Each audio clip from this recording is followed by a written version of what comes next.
Welcome home. You're back quite early today. Well, yeah, I bought sushi for all of us to eat.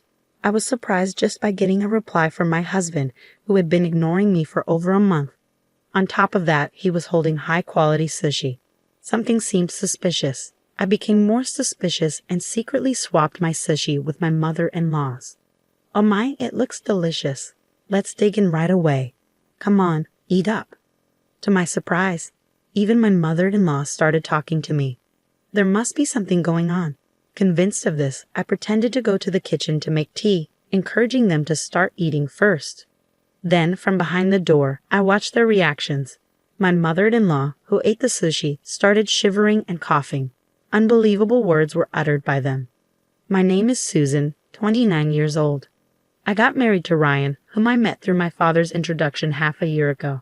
I grew up with my strict father who hates dishonesty and my gentle yet strong-willed mother. I am, to put it nicely, a serious person, or to put it badly, someone who can't adjust to the people around me.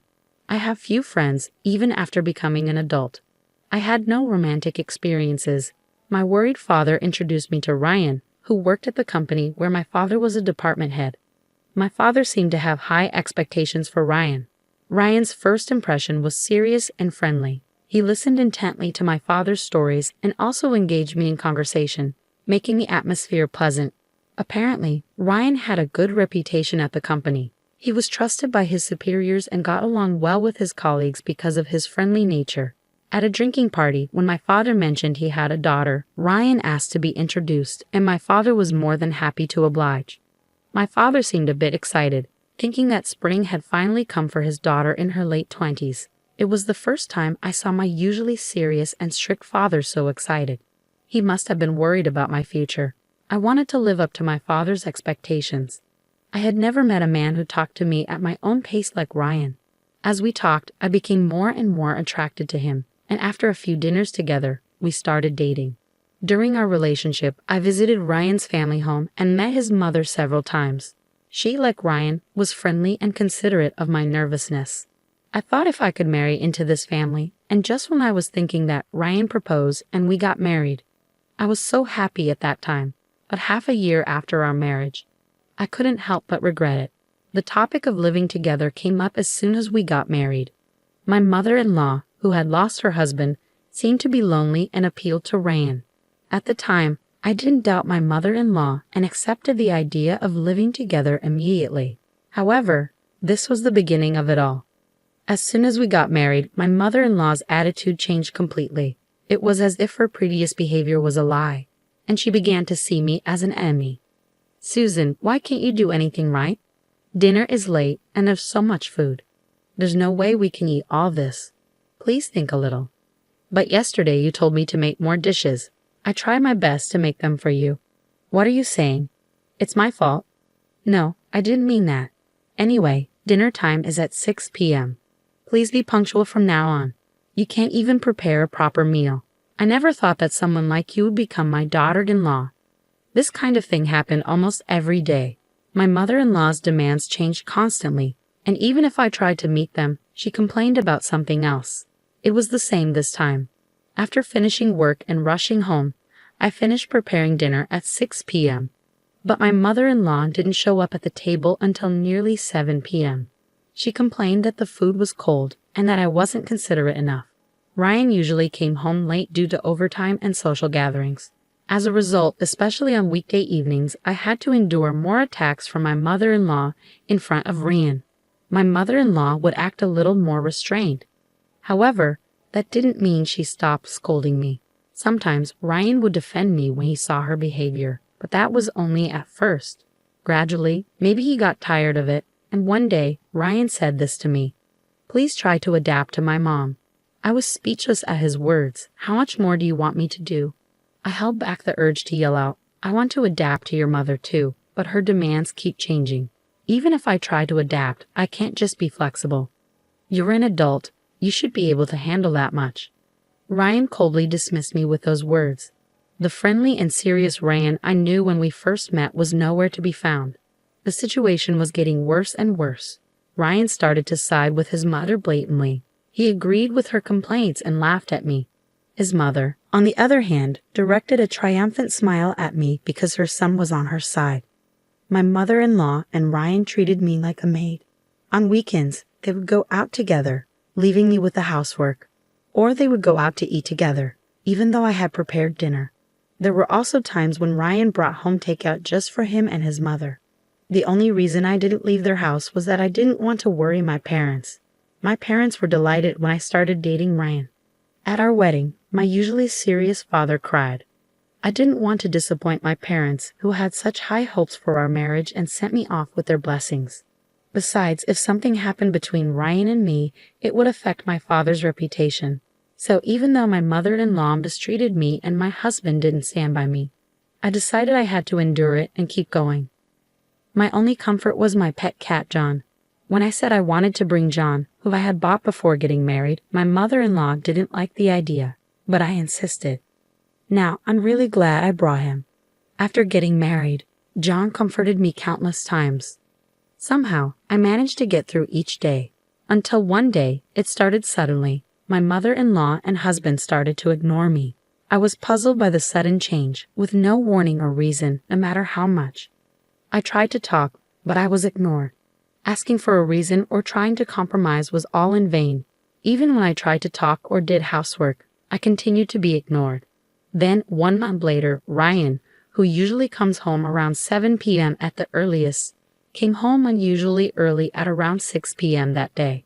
As I thought I would be ignored, I called out to him, "Welcome home. You're back quite early today." "Well, yeah, I bought sushi for all of us to eat." I was surprised just by getting a reply from my husband, who had been ignoring me for over a month. On top of that, he was holding high-quality sushi. Something seemed suspicious. Before I could feel happy about him finally speaking to me and buying sushi, I wondered what on earth he was up to. As I found my husband's behavior strange, moreover, Ryan placed my share of the sushi on the table first. For the past few months, there hasn't been a single time when my husband prioritized me over his mother.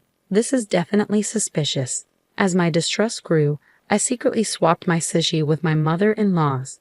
"Oh my, this looks delicious. Let's dig in. Come on, Susan, eat up quickly." Surprisingly, even my mother-in-law started talking to me. There must be something going on. Convinced of this, I encouraged them to start eating first. "I'll go make some tea. You both go ahead and start eating." "Oh, I feel bad, but you're right. Hot tea is perfect with sushi. We'll start eating, so come back quickly." Pretending to head to the kitchen, I watched them from behind the door. After whispering to each other, my husband and mother-in-law began eating sushi. Then suddenly, my mother-in-law started shaking and coughing violently. Tears filled her eyes as she struggled to speak. Ryan frantically patted her back. She shot him a sharp look. "You, what's going on? Why is there so much wasabi in my sushi? I told you to be careful not to make a mistake. What is this? I put wasabi on Susan's sushi first. There's no way I made a mistake, but I can't eat this. I wanted to see Susan suffer from eating sushi with wasabi, but now the plan is ruined because of your mistake. What are we going to do?" I couldn't stay silent after hearing their conversation. What on earth is going on here? "A lot of wasabi. Did you try to make me suffer?" Both of them had a we're-busted look on their faces. However, my mother-in-law quickly changed her expression and sneered. "That's right. We ignored you for a whole month, but you seemed just fine. So we thought we'd tease you a little." "That's terrible." "What's terrible?" "You should be grateful. Just act like a useless daughter-in-law and stay in the house." Even as my mother-in-law yelled at me, my husband didn't try to stop her. I couldn't take it anymore. I finally let out the words I'd been holding back. "I'm going back to my parents' house." I gathered my essential belongings and put John into a pet carrier. As I walked to the door with my bags, Ryan finally tried to stop me. "Come on, you're joking, right? This is too much just for a little joke." His unapologetic words only strengthened my resolve. Without a word and without looking at Ryan's face, I left his parents' house.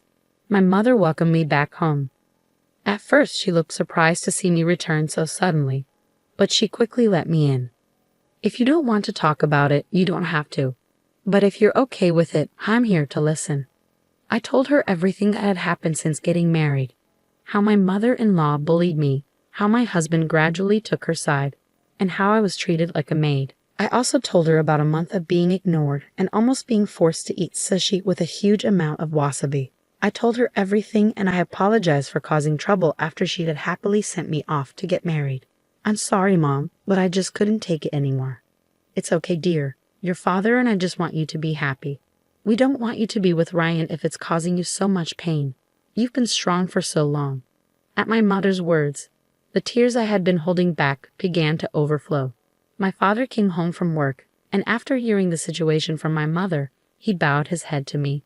I'm so sorry. It's all because I introduced you to Ryan. I had no idea he was like this. With the pained look on his face, my father made me feel even worse. Then a call came in. It was from Ryan. The phone rang for a while, but I didn't answer it at all. I kept staring at the screen, waiting for the call to end, and finally, it stopped ringing. That's when I noticed a notification from an app.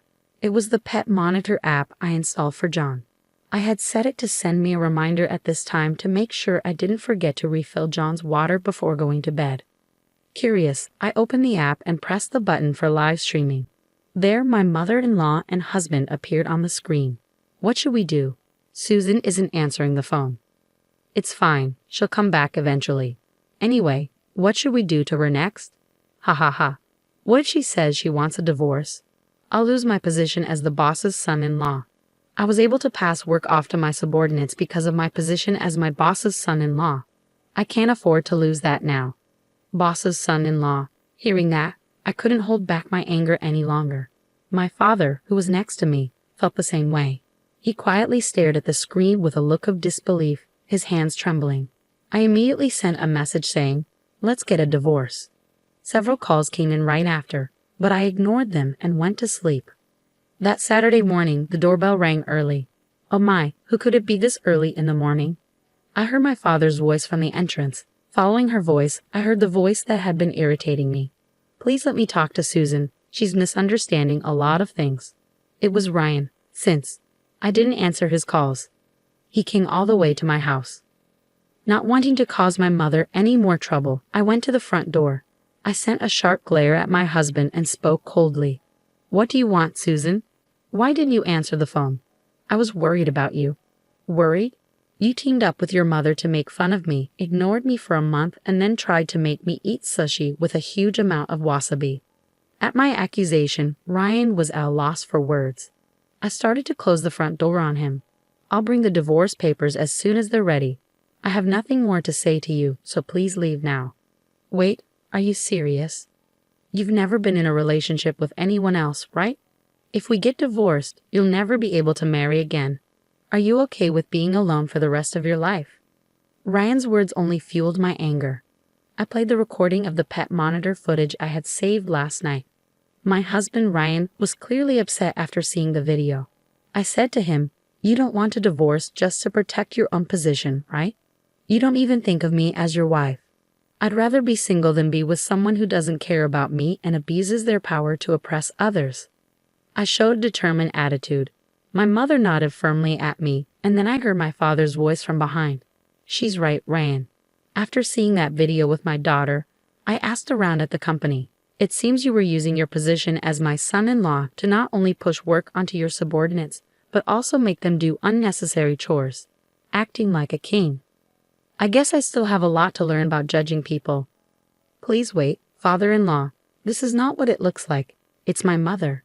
Yes, it's all my mother's orders. She told me to harass Susan and use my position as your son-in-law to push work onto others." "So you really were pushing work onto others?"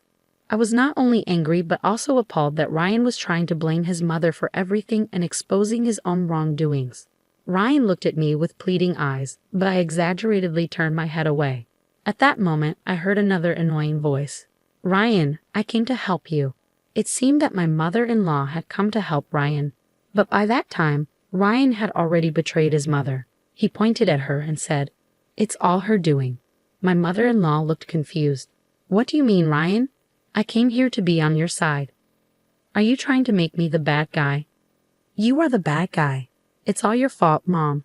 If you hadn't harassed Susan, none of this would have happened. We wouldn't be talking about divorce. And I wouldn't be worried about losing my position. Don't blame me. It's all your fault for trying to get rid of me." Both of them kept blaming each other, and my father my mother, and I had no choice but to watch in astonishment. Their argument didn't seem to end anytime soon. My father, tired of it all, finally spoke up. "You two can argue about this at home. I'm disappointed to find out that you, Ryan, are such a despicable person. There was talk of promoting you, but I'm going to cancel that." Ryan looked at my father with desperate eyes, but my father didn't change his attitude. And then, our divorce was officially decided on the spot. We printed the divorce papers at home and signed them right away.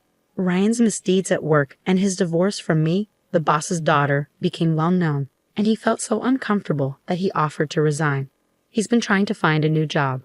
But the rumors have spread to other companies in the same industry, and he hasn't been hired. He's trying to switch to a different industry, but it's not going well. After fighting with his mother over this incident, Ryan left his parents' home and started living alone. But he has no money and is living in a shabby apartment. He's doing day labor jobs to get by, barely making it through each day. His mother, who used to dote on him, is now living alone and feeling lonely. The neighbors found out about her mistreatment of her daughter-in-law, and she's living a life without conversation, receiving cold stares. I'm living with my parents again, just the three of us now. That's a burden for my ex-mother-in-law, and Ryan is gone. I can focus on my work better than ever before, and I've been given bigger responsibilities. 1 year after the divorce, I see signs of a new spring coming in my life. The person is a junior colleague with whom I successfully completed a project. Since joining the company, we've worked together many times and built a trusting relationship. Until recently, we only talked about work, but lately I've been invited to meals. The other day, he asked me out. This time, I want to build a happy family, and I believe that with him, my wish will come true.